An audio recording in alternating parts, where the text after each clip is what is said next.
नमस्कार, आप देख रहे हैं सी न्यूज भारत और मैं हूं आपके साथ ज्योति अरोड़ा। वक्त हो गया है न्यूज बुलेटिन का, जिसमें हम जानेंगे कि भदोई में किसका किया गया अपमान, भिंड में किसके साथ हुई लूट की वारदात और बिहार में कौन मना रहा अपनी खुशी का जश्न। इन सभी खबरों पर होगी विस्तार से चर्चा। तो आइए शुरू करते हैं जिलेवार खबरों का सिलसिला। ज्ञानपुर के जीआईसी मैदान में मुख्यमंत्री योगी आदित्यनाथ के शिलान्यास कार्यक्रम और संबोधन पर प्रतिक्रिया व्यक्त करते हुए समाजवादी शिक्षक सभा के राष्ट्रीय कार्यकारिणी के सदस्य शिक्षक शैलेश पांडे ने कहा कि आधे अधूरे कार्यों का लोकार्पण मुख्यमंत्री को शोभा नहीं देता। मुख्यमंत्री अपने 5 वर्ष के कार्यकाल के अंतिम चरण में जिस तरह से शिलान्यास का झांसा देने आए थे, उसमें ज्ञानपुर भदोई की जनता अब फंसने वाली नहीं है। उनके आगमन उपरांत कुछ असामान्य गतिविधियां जनता जनार्दन के मन को भी उद्वेलित किए हैं। समाजवादी शिक्षक सभा के राष्ट्रीय कार्यकारिणी के सदस्य शिक्षक शैलेश पांडे ने कहा कि गदा न कि केवल एक शस्त्र है, बल्कि हिंदू आस्था का प्रतिनिधित्व करते हुए शक्ति एवं पराक्रम का संकेत भी है। गदा का उपहार प्रदेश सरकार के मुखिया द्वारा तिरस्कृत किया जाना सनातन धर्मावलंबियों को आहत किया है। साथ ही साथ उन्होंने ये भी कहा कि सबसे दुखद बात तो तब देखी गई जब मुख्यमंत्री के आगमनोपरांत देवतुल्य जनता को लंच के पैकेट बांटना प्रारंभ किया।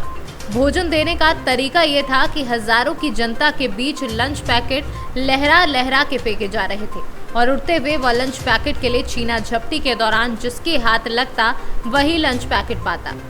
भोजन वितरण की विधा भाजपा के प्रबंधन कौशल पर प्रश्न खड़ा करती है। शिक्षक शैलेश पांडे ने अपने शब्दों पर जोर देते हुए कहा कि जिले की उपस्थित जनता को भोजन का पैकेट सुचारू रूप से ना बंटवा पाने वाले लोग अपने संभाषणों में स्वयं की पीठ थपथपाते हुए सुनाई व दिखाई देते हैं, तो ये हास्यास्पद होता है। आपको लेकर के है कि जब संचालन कौशल, प्रबंधन कौशल में कोई कमियां दिखती है तो उसका सीधा सा प्रत्यक्ष प्रभाव, कुप्रभाव उसका जनता पर दिखता है। जनता दोबारा ऐसा रिस्क नहीं लेगी, मेरा मानना ये है। समाजवादी पार्टी की सरकार बनने जा रही है और इसमें शिक्षक, अधिवक्ता, जितने भी प्रबुद्ध वर्ग हैं एवं आम नागरिक सारे लोग इस व्यवस्था से परिचित हो गए हैं कि महंगाई, बेरोजगारी ये बिल्कुल बहुचर्चित मुद्दा है।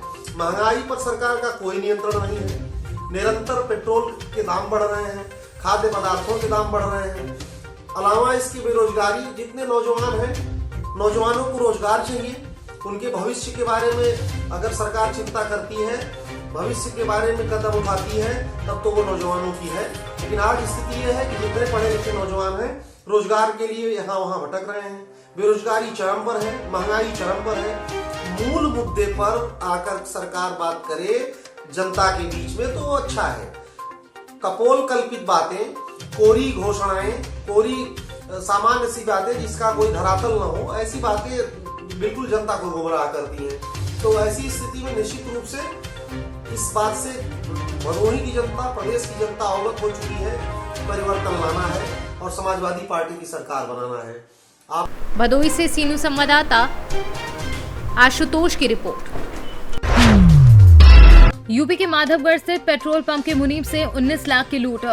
फोर्ड कार में सवार 3 बदमाशों ने की लूट। बैंक में रुपए जमा करने जा रहा था मुनीम, पहुंच नदी के पुल पर लूटा। आरोपी कार से लूट कर भागे। आरोपियों का यूपी पुलिस कर रही है पीछा। लुटेरे भिंड जिले के मेहोना थाना क्षेत्र की तरफ भागे। मेहोना पुलिस ने चारों तरफ से की घेराबंदी। लुटेरों की तलाश जारी है। यूपी के जिला जालौन में स्थित है पेट्रोल पंप।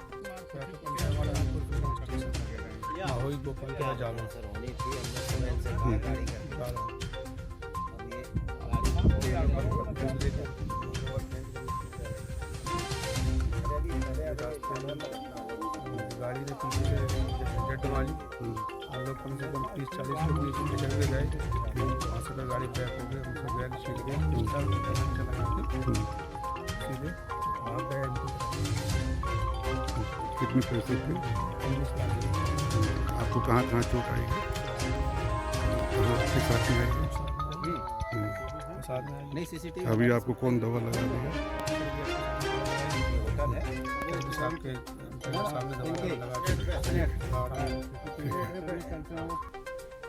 भिंड से सी न्यूज संवाददाता विनोद शर्मा की रिपोर्ट। बिहार में त्रिस्तरीय पंचायत चुनाव के नतीजे आने के बाद नवनिर्वाचित जनप्रतिनिधियों के कार्यकर्ता और समर्थक अलग अलग तरीकों से अपनी खुशी का इजहार कर जश्न मना रहे हैं। इसी बीच पश्चिम चंपारण जिला के बगाहा 2 प्रखंड अंतर्गत नरवल बरवल पंचायत में 24 अक्टूबर को हुए मतदान का नतीजा सामने आने पर पूरे पंचायत में लोग खुशी से झूमते हुए जीत का जश्न मनाने में जुटे हैं।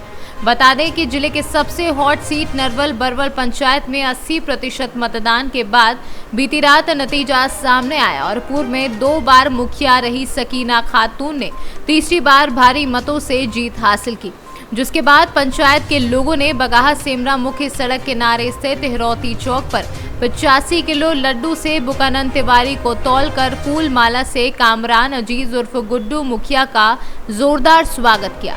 बता दें कि कामरान अजीज उर्फ गुड्डू मुखिया के नेतृत्व में पंचायत चुनाव कैंपेन पर विषम परिस्थितियों में भी कौमी एकता और सामाजिक सौहार्द की मिसाल पेश की गई। आप लोगों ने नफरत को नकारा है और प्यार को जिताया है।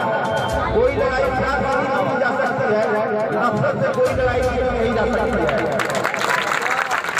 इसके बाद मैं ये कहूँगा, जो लोग जो लोग नहीं थे, अब मैं सबके लिए मुखिया प्रतिनिधि हूँ और सबका जो मेरे पक्ष में रहे, जो मेरे विपक्ष में रहे, अब मतलब उससे नहीं है। मैं अब तमाम लोगों से गुजारिश करता हूँ, विकास के लिए आप सब लोग एक साथ चलें और हम लोग पंचायत का विकास करें। बिहार से सीनू संवाददाता समीउल्लाह काशमी की रिपोर्ट। चतरा जिले में 5 सूत्री मांगों के समर्थन में झारखंड राज्य अतिरिक्त आंगनवाड़ी पोषण परामर्शी कर्मचारी संघ ने श्रम मंत्री सत्यानंद भोक्ता के आवास का घेराव कर 1 दिवसीय उपवास रखा है। कार्यक्रम का नेतृत्व संघ की जिलाध्यक्ष सुषमा कुमारी कर रही थी। मौके पर आंदोलित पोषण सखियों ने कहा कि वर्ष 2016 से आंगनवाड़ी केंद्रों में पोषण सखी मात्र 3,000 रुपये प्रति माह पर काम कर रही है, जो झारखंड सरकार के श्रम विभाग की निर्धारित न्यूनतम मजदूरी से काफी कम है। इस बाबत संघ ने अपनी मांगों को सरकार के समक्ष रखा। हालांकि 4 साल बीतने के बावजूद मानदेय में अब तक बढ़ोतरी नहीं हुई है। ऐसे में पोषण सखी में आक्रोश व्याप्त है। बहनें यहाँ पे जो भूख हड़ताल रखे हैं, उसका मुख्य उद्देश्य है हमारा 8 महीने से मानदेय ना मिलना। हम लोग किस प्रकार काम करती हैं पोषण सखी बहनें, वो सरकार को सोचनी चाहिए, पदाधिकारीगण को सोचनी चाहिए, मंत्रीगण को सोचनी चाहिए। हमारा स्थिति आज इस तरह हो गया है कि हमारी 3 बहनें आज काल के गाल में समा गई हैं। 3,000 मानदेय में हम लोग काम कर रही हैं 2016 से, लेकिन सरकार आज तक हमारे बारे में एक भी ध्यान नहीं दिए हैं। हम आज मंत्री जी के आवास पर धरना प्रदर्शन कर रहे हैं, भूख हड़ताल कर रहे हैं, लेकिन मंत्री जी को इतना आश्वासन भी एक होता है जो आश्वासन आज तक नहीं दिए हैं। सिर्फ लेटर ज्ञापन हम लोग सौंपते जा रहे हैं, हर जगह पे सौंपते जा रहे हैं, लेकिन हमारा कार्य को कोई भी सुनवाई नहीं किया जा रहा है।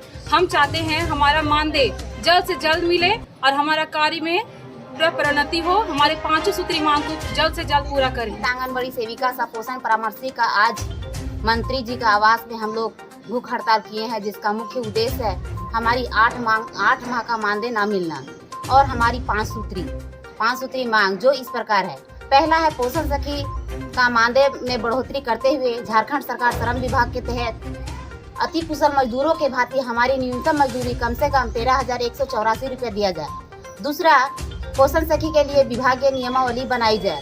तीसरा, सेविका के समान बीमा तथा अवकाश की सुविधा दी जाए। चौथा, ड्रेस कोड लागू किया जाए और 5वां, योग्यता एवं वरीयता के आधार पर पोषण सखी को उच्चतम पदों में प्रोन्नति दी जाए। ये हमारी 5 सूत्री मांग है जो सरकार। चतरा से सीनू संवाददाता शाफाद अली की रिपोर्ट। खाद केंद्रों पर खाद उपलब्ध नहीं होने से आक्रोशित किसान ने झांसी खजुराहो राष्ट्रीय राजमार्ग के गरौठा चौराहे पर जाम लगा दिया। जाम लगने से सैकड़ों वाहन जाम में फंस गए। लगभग 1 घंटे तक लगे थे जाम से यात्रियों को भारी परेशानी का सामना करना पड़ा।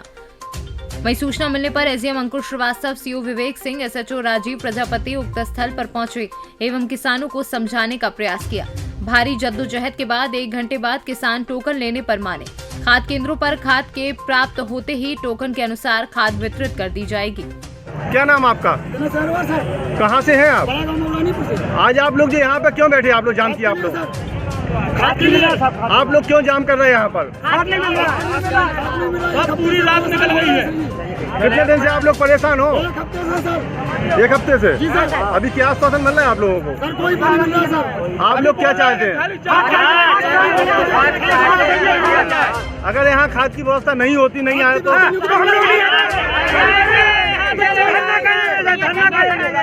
क्या नाम आपका? कहाँ से आई हैं आप? क्या क्यों आप लोग यहाँ पर बैठी हैं, यहाँ धरने पे? यहाँ पर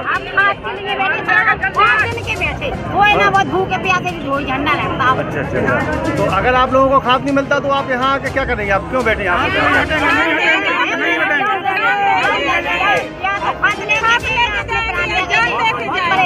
कितने दिन से आप लोग परेशान हो रहे हैं खाद?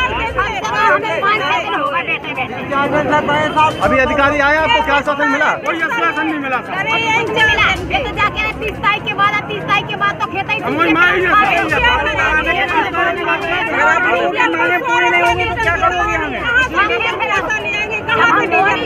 तो हम क्या खाएंगे बताओ? यही तो जंग में क्या होगा हमें तो जा बताओ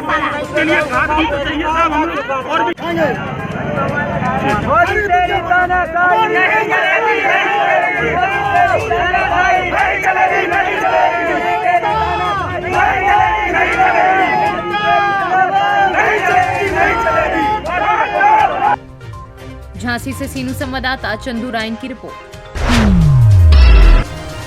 रामनगरी में शुरू हुआ दीपोत्सव मेला, जहां नगर निगम के नेतृत्व में जीआईसी मैदान के अंदर दीपोत्सव मेला लगाया गया। अयोध्या के विधायक वेद प्रकाश गुप्ता और महापौर ऋषिकेश उपाध्याय ने फीता काट कर मेले का शुभारंभ किया, जहां मेले में स्थानीय उत्पादों को बढ़ावा दिया जाएगा। दीपोत्सव से 1 हफ्ता पूर्व मेले के आयोजन का निर्देश था। उस क्रम में हमने 101 स्टॉल यहाँ पर लगाए हुए हैं। मेले का उद्घाटन यहाँ के लोकप्रिय विधायक श्री वेद प्रकाश गुप्ता जी के कार्यक्रम द्वारा हो चुका है। अयोध्या के जो भी जनमानस हैं, जो भी नागरिक हैं, लोकल फॉर वोकल, जो यहाँ का लोकल उत्पाद है और विभिन्न प्रकार के उत्पाद जो दिवाली से संबंधित भी हैं, कृषि से भी संबंधित हैं, आदि ग्रामोद्योग से संबंधित हैं, सब एक जगह पर एक पटल पर सबको ये सुविधा मिल सके, इस नाते यहाँ के नागरिकों की सुविधा माननीय मुख्यमंत्री जी के निर्देश पर प्राप्त हो। कब आयोजन किया गया है? समाप्ति कब है? 3 तारीख तक ये मेला अनवरत चलता रहेगा। अभी और भी इसमें स्टॉल लगेंगे, सांस्कृतिक कार्यक्रम होंगे, कभी सम्मेलन होगा, अभी अनेक कार्यक्रम इस मेले में होते हैं। किया और ये दीपावली के त्यौहार को पूरे प्रदेश के अंदर लोग किस तरह उत्साह के साथ मनाएं और कैसे हमारे स्थानीय कलाकारों को अवसर मिले और जो छोटे छोटे रोजगार करने वाले हैं, रेडी वाले, पटरी दुकानदार, उनको कैसे स्थान देकर सम्मानित भी करें और उनकी व्यवस्था बनाएं जिससे वो अपने प्रोडक्ट्स को अच्छी तरीके से डिस्प्ले भी कर सकें और लोगों के बीच लोग उसको खरीद सकें। इसके लिए दीपावली मेले का आयोजन नगर निगम के माध्यम से पूरे प्रदेश में किया गया है, नगर विकास विभाग के द्वारा। इसके लिए माननीय सुशील मुख्यमंत्री को मैं आभार व्यक्त करूंगा। हमारे स्थानीय यहाँ के अयोध्या नगर निगम के सम्मानित मेयर ऋषिकेश उपाध्याय जी 2-3 दिनों से इसकी तैयारी सिलसिले में यहाँ लगे हुए थे और बहुत अच्छा ये जीआईसी का बहुत बड़ा ग्राउंड है और निश्चित रूप से मेले के माध्यम से अयोध्या के कारीगरों को, अयोध्या के व्यापारियों को, अयोध्या के पटरी दुकानदारों को सबको इसका लाभ मिलने वाला है और निश्चित रूप से ये बहुत ही प्रशंसनीय और प्रयास है और अयोध्या विश्व स्तरीय नगरी बन रही है तो दीपोत्सव के साथ साथ दीपावली मेला भी इसमें एक 4 चांद लगाने का काम करता है। अयोध्या से सी न्यूज संवाददाता अमित कुमार की रिपोर्ट। बलरामपुर के पचपेड़वा ब्लॉक के अंतर्गत ग्राम पंचायत नारायणपुर जुड़वनिया में सोशल ऑडिट ग्राम सभा की बैठक में शैलेश कुमार सिंह, ज्योति कश्यप एवं अरविंद कुमार यादव के निगरानी में लोगों को जागरूक किया जा रहा है, जहां लोगों को बताया गया कि मनरेगा एवं प्रधानमंत्री उज्ज्वला और प्रधानमंत्री आवास योजनाओं के बारे में जानकारी दी गई है। बलरामपुर से सी न्यूज संवाददाता अजय कुमार आर्य की रिपोर्ट। खबर कानपुर से है, जहां थाना मूसानगर कस्बे से लेकर पूरा थाना क्षेत्र अंतर्गत आम जनता जनार्दन सर्दियों में चैन की नींद सो सके उसके लिए पुलिस अब गश्त करेगी। बता दें, रात 11 बजे से लेकर सुबह 5 बजे तक यदि कोई भी अनजान व्यक्ति यदि कस्बे से लेकर क्षेत्र से कहीं बेवजह घूमता पाया गया तो उसके खिलाफ सख्त से सख्त दंडात्मक कार्रवाई की जाएगी। जनपद कानपुर देहात में सर्दी का मौसम आते ही जनपद में तरह तरह की अनहोनी घटनाएं होती रहती हैं, जैसे कि लूट, चोरी, स्नैचिंग, रोड होर्डिंग, जिसकी जिम्मेदारी रखते हुए जनपद कानपुर देहात के पुलिस अधीक्षक केशव कुमार चौधरी के निर्देश पर सीओ भोगनीपुर प्रभात कुमार के आदेश अनुसार थाना मूसानगर थाना प्रभारी दीपक सिंह ने थाने के समस्त स्टाफ को अलर्ट कर गश्त बढ़ा दी है। कानपुर देहात से सी न्यूज संवाददाता प्रेमचंद्र निषाद की रिपोर्ट। जिला जेल लखनऊ में बंद रुपेश की मौत के बाद कस्बे के ग्राम जलालपुर में उनके परिवार वालों के पास आए शव के बाद कोहराम मच गया। मृतक की पत्नी लाली देवी ने अपने पति की हत्या करने का आरोप लगाया है, जहां मृतक की पत्नी ने प्रदेश सरकार से 50 लाख रुपए तथा सरकारी नौकरी देने की मांग की है। उप जिलाधिकारी अनुपम मिश्रा ने मृतक की पत्नी को एक पत्र देकर विभिन्न योजनाओं, राष्ट्रीय पारिवारिक लाभ योजना, विधवा पेंशन, मुख्यमंत्री कृषक दुर्घटना कल्याण योजना, मृतक के उत्तराधिकारियों को यथासंभव पद स्वीकृत करने के संविदा पर नियुक्त करने का आश्वासन दिया है। उधर उप जिलाधिकारी एवं क्षेत्राधिकारी के प्रयासों के बाद मृतक के शव का अंतिम संस्कार करने के लिए परिवार के लोग तैयार हो गए हैं। मिलेगा, आपकी पूरा मिलेगा, आश्वासन है। अगर आपका प्रशासन नहीं करता है तो हम आपके लिए खड़े हैं, हम आपके लिए लड़ेंगे, हम आपको भैया पूरी घटना बताइए। बताओ पूरी घटना बताओ। क्या नाम था आपके आदमी का? कैसे हुई मृत्यु कुछ बताएंगे आप? पूरी कैसे मृत्यु? चलिए चलिए बताइए। मेरा आदमी काम कर रहा है, ड्राइवरी करता था। और जो पुलिस वाले जलाल तुमने छोटे भैया गाड़ी ठेल देना है। मेरी बात चलो निकल जाओ। गाड़ी ठेल देना है, घर पर आए चाबी डाल दिया। देने का रुपेश गाड़ी तुम्हें चले हो और कोई गाड़ी ना चले है। छोटे भैया की हम ना चले लेकिन तुम्हें चले हो तो कोई गाड़ी सखर ली है कि उनका पैसा तुम्हारा बहुत अच्छा लग रहा है। और इतना 2 तारीख के रहा है पता नहीं कहाँ के हैदरगढ़ लेके गया रहा है तो क्या करेंगे? उनका मतलब खड़ा कर देने अरे उनका अंत खड़ा कर देने अपना पता नहीं, चाहे पैदल गया हो चाहे दूसरी गाड़ी करके गया हो, जहाँ जैसे गया हो। मेरे आदमी के बड़ी दूरी खड़ा कर दे। मेरा आदमी नाई मराई के मतलब ये चोरी करे जाते। मेरा आदमी बहुत अच्छा रहा, बहुत दुश्मन हो पर विश्वास कर सीधा साधा खोला। सीतापुर से सी न्यूज संवाददाता सीके सिंह की रिपोर्ट। सीतापुर जिले के तंबौर सामुदायिक स्वास्थ्य केंद्र के अंतर्गत आने वाले प्राथमिक स्वास्थ्य केंद्र शाहपुर में स्थानीय प्रधान विजय मिश्रा और सामुदायिक स्वास्थ्य केंद्र अधीक्षक अनंत कुमार मिश्रा के अथक प्रयासों से लगभग 2 माह पूर्व प्रसव की सुविधा प्रारंभ हुई थी, लेकिन यहां पर आने वाली गर्भवती महिलाओं की भर्ती तब तक नहीं की जाती जब तक नवजात का जन्म न हो जाए। अगर किसी कारणवश प्रसव में दिक्कत होती है तो गर्भवती को उसके तीमरदारों से कहीं बाहर ले जाने के लिए बोल दिया जाता है और कहा जाता है कि एएनएम वर्कर संतोषी राजपूत के द्वारा गर्भवती महिला के साथ आने वाले तीमरदारों से एक मोटी रकम भी प्रसव कराने के नाम पर वसूली जा रही है। अगर कोई पैसे नहीं दे पाते हैं तो प्रसव कराने में हाथ न लगाने की धमकी भी दी जाती है। आपको बताते चले कि इस प्राथमिक स्वास्थ्य केंद्र में लगभग 40 से ज्यादा प्रसव सफलतापूर्वक कराए जा चुके हैं, लेकिन यहां अभी तक जन्म लेने वाले किसी भी बच्चे को जन्म के तुरंत बाद लगने वाला पहला टीका नहीं लगा है। लेबर रूम की भी हालत ठीक नहीं है, बेड पर पड़े पुराने गद्दे भी बिछे रहते हैं, जहां प्राथमिक स्वास्थ्य केंद्र की दुर्दशा बयान होती नजर आ रही है। सीतापुर से सी न्यूज संवाददाता रामगोपाल दीक्षित की रिपोर्ट। इस बुलेटिन में फिलहाल के लिए इतना ही। आप देखते रहिए सी न्यूज भारत।